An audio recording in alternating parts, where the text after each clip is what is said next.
Welcome to the podcast of MotorWeek, television's original automotive magazine. MotorWeek is made possible by TireRack.com and RockAuto.com. Here's your MotorWeek podcast host, John Davis. Thank you, Alec Webb, and welcome everyone to MotorWeek podcast number 261. And joining me via Zoom today is our Riding to Wheeling reporter, Brian Robinson. Hello, everyone. Our Over the Edge reporter, Greg Carlos. Good to be back. And welcome back, Greg. And our online content coordinator, the one and only Jessica Ray. It's always good to be here. All right, everybody. We've got three very interesting vehicles, four maybe if you split hairs. A lightning round, a viewer question from Paul. We'll see if anybody's got any rant and raves, but let's get right into it. The 2022 Jeep Wagoneer, Grand Wagoneer, the return of the rear drive based full framed SUV over at Jeep. Jessica, why don't you take the lead on this one? You've had time behind the wheel. What do you think? And is it getting too confusing at Jeep? That's a good point. It is a little bit confusing at Jeep right now. But so basically, the big difference between the Grand Cherokee L and these two Wagoneers is that the Wagoneers are full-size 3-row SUVs. These are trucks, whereas I feel like you could probably argue that the Grand Cherokee L is not a truck based upon its smaller unibody chassis. But anyway, so these are full-size SUVs. They are big and suburban and expedition fighters, right? Not yet, not suburban size. We're talking Tahoe size, right? Yeah. Tahoe size. So the Wagoneer, which is I would call the more base model, that targets the Tahoe, the Expedition, whereas the Grand Wagoneer is like the luxury side of it, and that targets the Escalade, the Navigators. So that's really the difference between the two, because visually when you look at them outside, there's not much difference other than the Grand Wagoneer has more chrome and probably just also has the with the Grand Wagoneer you have to get or I don't want to say have to get, but it is a black top on it. Whereas it's just a body color top for the Wagoneers. But essentially, when you look at it, the front is very Jeep-like. It is very similar to what we've seen for the new Grand Cherokee, but of course much beefier. It's got your typical Jeep grille. Whereas you move toward the back and it's very square. So in the pictures, I know it definitely looks odd. Squared off like that, because it has a sort of like angle to it that if you look at it at like by the side or like directly from the back, it almost looks like a Range Rover in some cases. And honestly, we were driving around New York City and people were like, what on earth is that? They had no idea. They didn't know what it was. And but it definitely looked better in person. I will say that for sure. But I spent a lot of time in the Grand Wagoneer, and that's really where it's at, because it's meant to be like extremely luxurious. And the interior is definitely extremely luxurious. It's just what it has inside. It has the quality of the materials is much better. I got a taste of that sort of in the Grand Cherokee L, and they definitely it was very surprising how luxurious it was inside the Grand Wagoneer.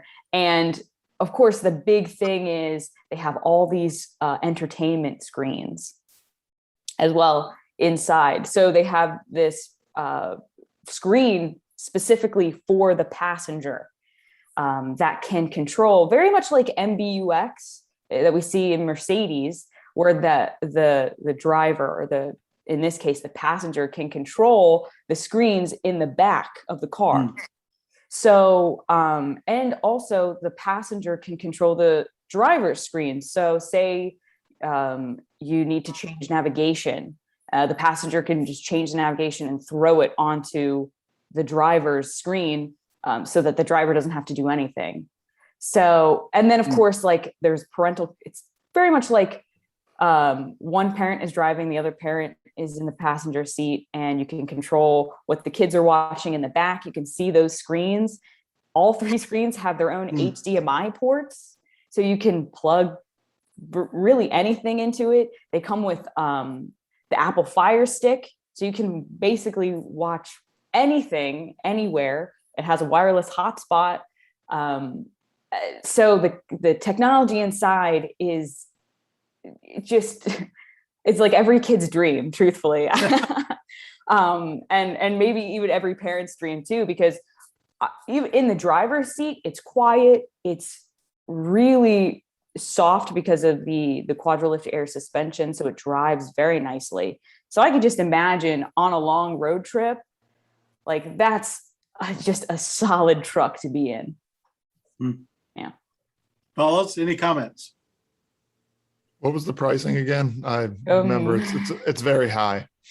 So the Wagoneer Series 1, which actually like the base one isn't even out yet, that comes later, but that starts at about $58,000 before destination. So you're probably looking much closer to 60 for the base. And then the Grand Wagoneer, I want to say the one that I was in, which was in the top of the line, actually MSRP'd for $108,000. I think it's fair to just say about $100,000 or more in the Grand Wagoneer, which is just, it's kind of insane to think that a Jeep can cost over $100,000.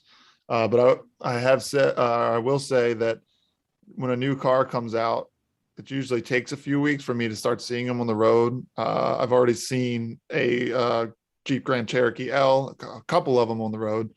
And if I'm not mistaken, I saw a Wagoneer somewhere. I don't know if they're on sale or what, but there was definitely a Wagoneer driving around in my travels. I don't think they're on sale yet, but wait, you were in New York, weren't you? Yeah. And I can't remember where I saw it. So I was in New York. So they might still shuffling them around. They're almost they're almost unmistakable because of that rear, the flatness and the squareness of the rear. I don't think they look like anything else that Jeep does. But agree. Yes, they're definitely very unique looking, and that's why people were like, "What is this? I've never seen something like this." Yeah. I think there's definitely a market for it. I'm a little nervous though. We'll see what happens with the economy going crazy right now. Prices of everything are skyrocketing. If you remember the last time Jeep tried a big 3-row, the Commander, that came out in 2006. And I think it was like 2008 when the mortgage subprime bubble popped and the economy took a dive. And that was out of the market by like 2010. So the Commander was big, but it was not too big to fail like all the banks at the time. So it didn't get to stick around. So I'm a little nervous in that regard. I think if it would have come out a couple of years ago, it would be a runaway hit. I'm a little nervous, maybe a little bit too late. I'm not in the market for anything that big or pricey, but if you are, it's definitely worth checking out. I wish them the best. You know, at that price level, I mean, you're up against some pretty serious competition from Mercedes and Audi and BMW. I mean, that when you start talking about, 6 digits for a domestic brand, it really has to live up to it. And obviously the interior is pretty special. But I'm wondering, it's such an opulent vehicle and it's such a big vehicle. Your traditional Jeep buyer, even the Grand Cherokee buyer, that seems to me that that's not the market, that they're looking to sell this to a new buyer, somebody who maybe wouldn't have even thought about Jeep before and says, hey, I can get all the luxury I want, plus the aura of the off-road capability of a Jeep, even if it's far too big for anything serious. But I don't know, did they say anything about who they think will buy them? No, they really didn't talk too much about demographics, but I imagine they just probably want to prop themselves up against GM and Ford and take away some of that. When I looked at it and when I tested it, because we did get to test a little bit of its off-road capability as well, lightly, some rock gardens and such, but enough to realize that I mean, it's got the Grand Wagoneer specifically has the top of the line Jeep off-roading abilities within it, and to me, it makes it's like where would I see this? Probably at every ski resort ever known to man. Just because I think it probably would beat out the competitors in the off-road capability, if that's what you're interested in. But well, sure, it's going to be used more for exact that, taking all the gear up to Mount Snow or whatever, wherever you go skiing. Yeah, super roomy though too. So it's definitely competitive. I'll say that. Yeah, I've only seen it static, as they had one at the Chicago Auto Show that we got to look, and it is a big vehicle. But I agree with you; it looks better in person than it has in the pictures. Let's flip over now to Greg. You've had an opportunity to drive the latest, I should say, rendition of this car, the 2022 Toyota GR86. I know the embargo has just come off. What can you tell us about it? Well, I can tell you everything now that the embargo has come off. But ironically, pricing was one of the things that was embargoed when I went on the event. And even at the event, Toyota was like under $30,000. And we're like, okay, can you give us an actual price? And they're like, not right now. We'll wait until Toyota has a tendency to wait until like right before it goes on sale to give exact pricing. And that's for those that aren't familiar with the 86, because it is a fairly low production vehicle, give us a description of what we're talking about and where this new one fits in the lineup. Yeah, so it started as the Scion FRS, a 2+2 little coupe, low horsepower. It was a joint project with Subaru. So really the only way it could happen was with Subaru's help. So like I said, it's a little sport coupe, not quite Miata, because a Miata is obviously a drop top. This one's a hard top, and it's aimed for like a younger crowd or an older crowd who's used to like an S2000 or just like a really bare bones coupe that's not overly powerful, but more about balance. And if you're to take it autocrossing or out on a road course, I mean, that's where it shines. So I mean, if you look at it compared to the old FRS, which eventually went from Scion to Toyota and then became the 86, harkening back to the old Corolla AE 86, it's a little less angular if you look at it from the front. So the grill's a little bit taller down low. It doesn't really change the position of the grill. It's a mesh black grill up against, if you look at this color, it's a track bred. It's a red that they've called track bred. But it's very contrasty against that color. It has a duckbill spoiler. If you go up to the premium model, it kind of looks like a Supra where it like swoops up at the end. It's not necessarily like a lifted off wing or like a add-on spoiler. It kind of looks like it just flows from the deck lid and then just does a little turn up to the sky. So it's, like I said, kind of harkens to the Supra. So two grades. Again, it's all about simplicity with this car. You have a base model and you have a premium model.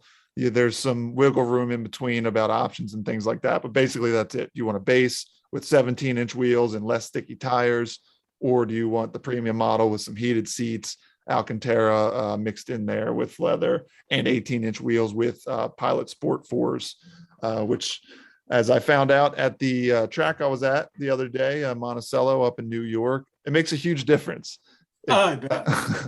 It's I mean, those I don't want to say cheaper tires, but the entry level tires are harder, and it makes it a lot more tail happy, which is fun. Don't get me wrong. I mean, it's a car that you feel very confident in it being tail happy because it's not that hard to bring back in. Again, the whole balance thing. But if you're like really into setting lap times and you want to be the best at your autocross days, the premium's probably where you want to go, because you do get the 18-inch wheels and you do get the stickier tires. You can have an automatic or a manual transmission with either grade, so that's good.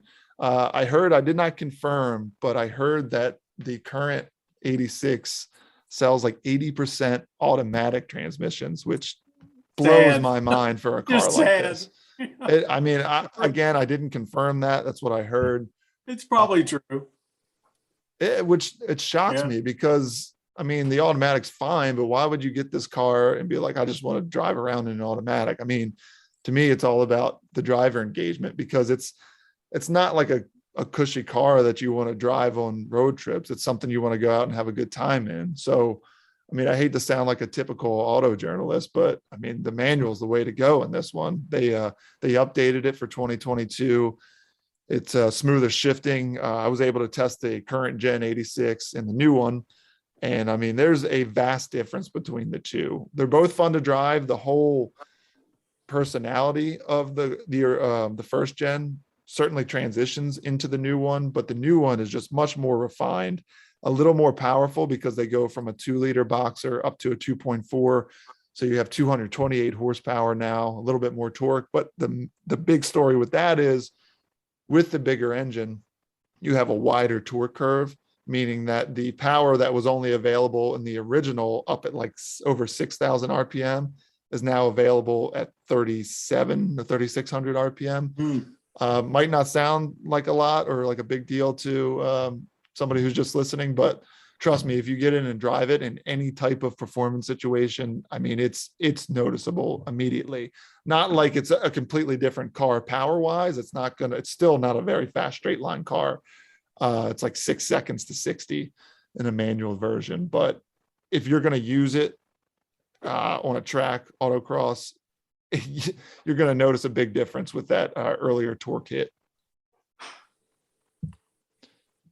Brian or Jessica, about the whole 86 concept. Oh, I love it. I mean, the FRS, when that came out, I mean, I love that car. I was, like most people, I would have loved to have seen more power in there. But it looks so much like the Supra. It's like you can get a Supra and super light now.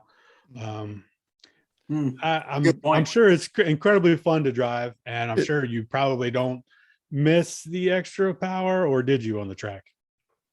Yeah, I do, because I think now we're so used to cars that, pretty much provide effortless power. So we ended up going on to the full Monticello circuit, which has some high speed areas.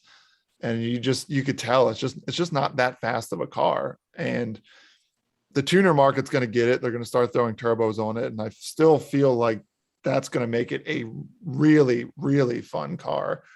But what it has going for it is, like I said, Toyota says under $30,000. And I think you'll be able to get a really nice one for around that $30,000 range. You have all kinds of GR accessories. And I forgot to mention, this is under the GR badge, Gazoo Racing, which, if you remember, the Supra's also under a GR badge. It's a sub brand that's, as Toyota says, built by enthusiasts for enthusiasts. So this car will have all kinds of add-on options. You can get a catback exhaust, forged wheels. I mean, all kinds of stuff. You can really check it out at the dealer if you want to. You'll have to go to the aftermarket if you want more power. But like I said, it's a car that you feel extremely comfortable driving at your absolute limits, because you can just throw it into a corner and not much bad's going to happen. It'll move around on you for sure, but I mean, it's so well balanced. Making corrections is just like literally, I mean, you can steer it with the throttle quite a bit. And I mean, you can just steer it with the traditional steering wheel. It's just so easy to correct any kind of oversteer. Yeah, I love that they're making it and continue to make it, especially with the manual. I just wonder why they're still partnering with Subaru and why they had to partner with BMW with the Supra. I mean, I've heard all the reasons why, but I was just looking back at our Lexus RCF track edition test not too long ago, and that car is an absolute beast on the track. It's like Toyota can do, that would have made a great Supra. I don't know. I don't know why they insist on partnering with everyone. I think I'd be more jazzed about it if it were like all Toyota. Mm-hmm. Especially considering they've got so much money in the till. Jessica, any comment on it? I mean, I think there is a market for it. It's very niche. And there are still a lot of, I think, young people who are interested in buying manuals. I don't think it's so much, but the price is right for, I think, a lot of say younger millennials and even some older of the Gen Z to actually be able to afford buying them. If they, of course, if you don't want to just go with, say, a Honda Civic for something sporty with a manual transmission. So now I'm excited to like see it in person and sort of see some on the road, actually. It's when you really look at it, you've got the Miata, you've got the 86, and over at Subaru, you've got just a few vehicles that are trying to keep this entry-level joy to drive sporty coupe / roadster market alive. And kudos to them. I just hope that it's not going to die off. Not everything's going to end up being some kind of a hatchback or SUV. So I'm delighted they put the money in it to actually do a second generation. I think that was questionable. All right, why don't we move on to our third vehicle for this podcast? And for Brian, we're going to turn to you. 21 Hyundai Elantra. This is actually a lot more than just a little compact sedan. It's quite a complicated lineup. Why don't you take it from there and tell us why this car is really so important? It's a lot to answer. I'm not sure I'm prepared for all that, but Yeah.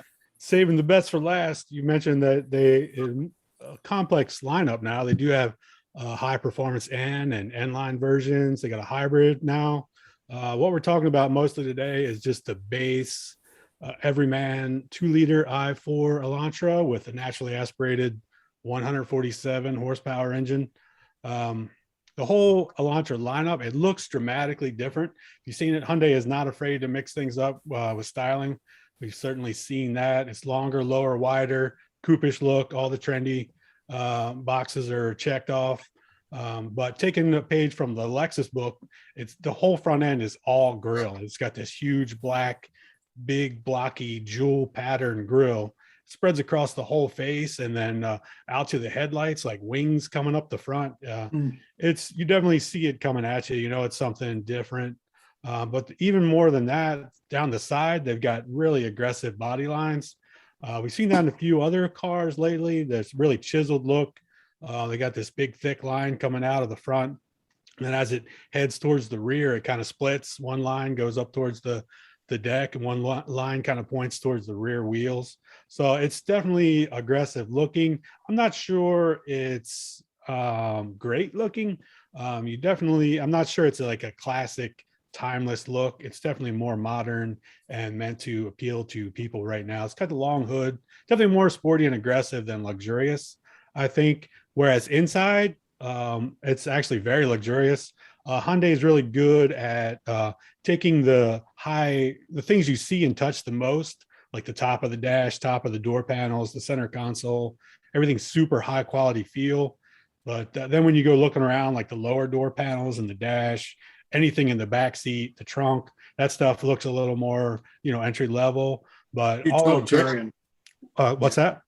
I said utilitarian. Yeah, but great tech, 8-inch touchscreen standard, all kind of safety stuff standard. Lots of room inside. It's technically a mid-size car with all the room inside. I mean, we talk all the time about how compact cars. Now you can get everything from a luxury car and from mid-size cars. That's why everyone's buying compacts now. You got all the space of a mid-size. The only real reason to buy a mid-size at this point is just the longer wheelbase. You get a better ride, but everything you get in a mid-size car is in this car. Plenty of rear seat space, plenty of trunk space. All in all, another great Hyundai. Sorry to all you haters out there who don't want to hear that. But It's true though. I mean, Yeah. we still get so much flack, and like when people people almost scoff at the fact that we like recommend Hyundais and Kias. It's like, okay, it's not like we drive every car on the market. What do we know? Well, Jessica can speak to that. She sees it online. Yes, yeah, I sure do. But you know what? Uh, People will say that the styling wise that Brian talked about. I mean, it's certainly what Hyundai is doing just in general. They have some very attractive vehicles on the market. So I think sometimes it makes it hard for people to hate so much, because they're like, gosh, wow, that looks so good, but it's a Hyundai. Especially say like with like the Santa Cruz that just came out. But I think these are vehicles, they're entry level, they're for usually younger drivers. I mean, this sort of hits it right on the nail, exactly what you want for first-time drivers, or even if you're just looking for a sedan and that's what you're interested in. So I'm always excited to see sort of what they can do, what they can put in standard in some of these vehicles to make it safer for younger drivers. You know, I think there were two things that impressed me about the lineup. I've actually driven the hybrid and the inline. And first of all three are a little bit different in the interior as far as the instrument panel. And it's not major, but it's enough to know that you're in a different vehicle. And that's expensive. And I thought that was much to their credit. But the other thing is, when I drive a lower end vehicle, really any vehicle, I'm paying a lot of attention to NVH, noise, vibration, and harshness. And when I hit a bump or a manhole cover, it's one thing to feel it a little bit through the seat of your pants. It's something else again to start hearing it fairly harshly.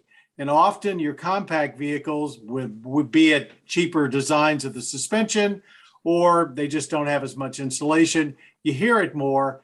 And I thought the Elantra was very close to the Sonata, the bigger, the mid-size car. So I think I agree with Brian and what you three have said, very impressive vehicles. And they continue to be so.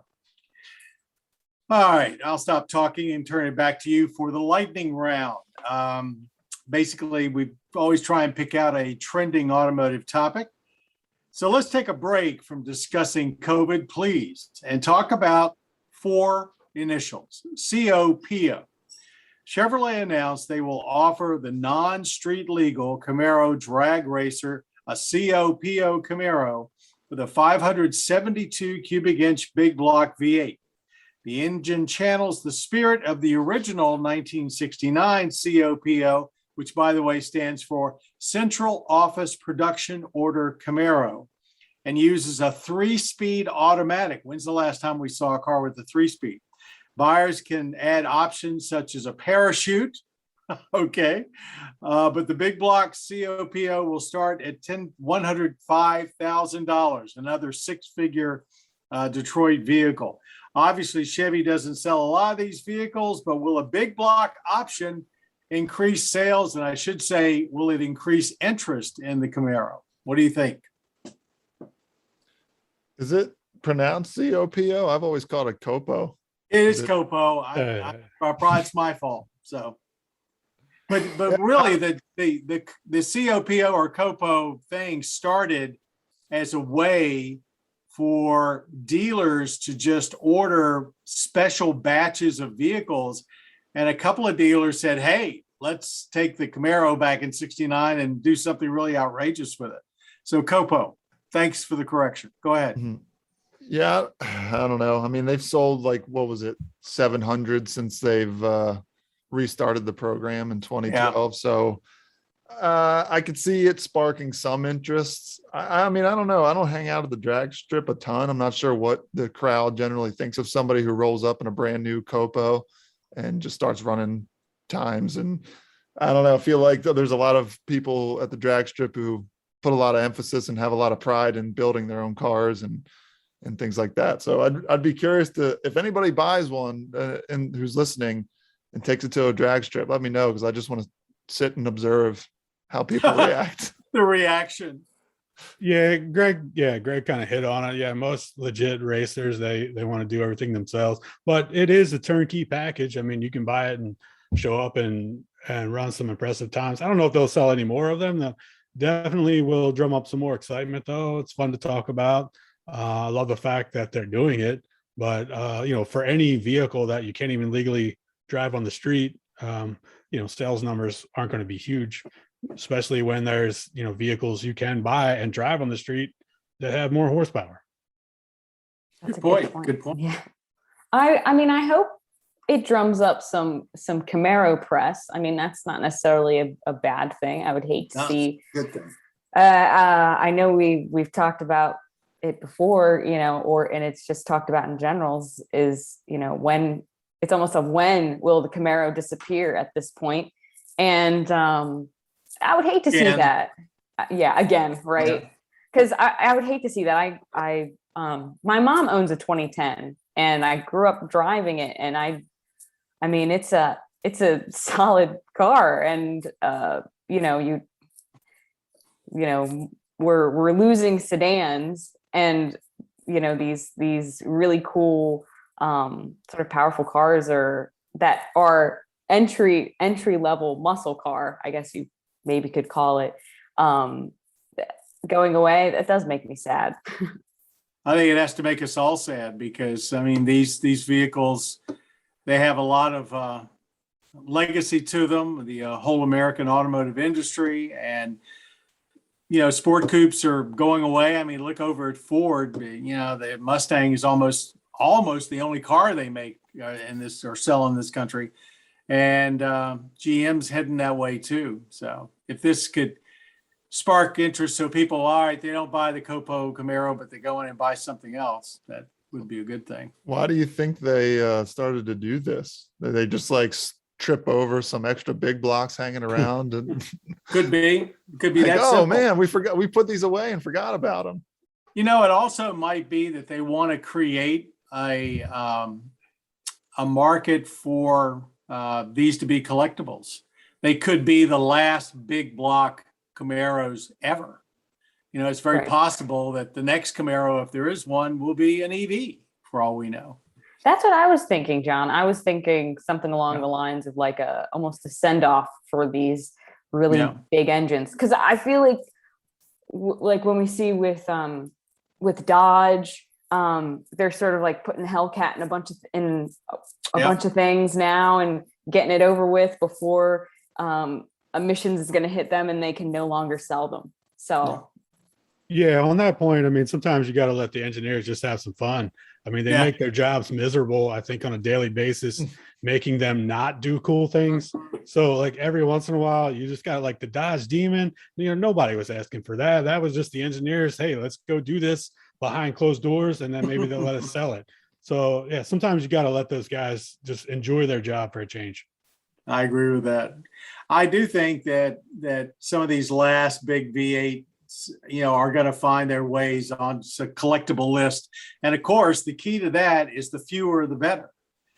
So you've got a Hellcat in a lot of vehicles, but you don't have this big block in very many Camaros. So maybe it's hubris, but Chevy was like, we're not going to have any production limits on this one, because in previous Copos, I think it's all been 69. They limited to 69. We're like, no production limits on this big block. I can't imagine they'll sell that many though. No. Yeah. All right, we've got a viewer question from Paul. He says, I see more and more cars using electric or electronic parking brakes. What's wrong with the old-fashioned handbrake? What are the advantages of an electronic parking brake? And do you like them? Meaning us. I don't think there's anything wrong with the old-fashioned handbrake. In the GR86, the manual transmission still uses one, works just fine. I think it feels natural in a manual transmission car.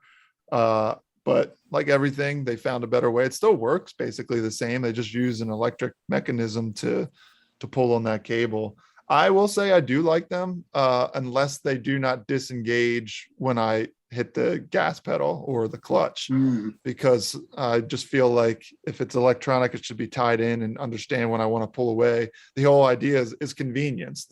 Just pulling a lever, it might seem like not that big of a deal, but just pulling a quick tab is easier than pulling a handbrake sometimes. But yeah, I just like to be able to pull away without having to disengage the handbrake on my own.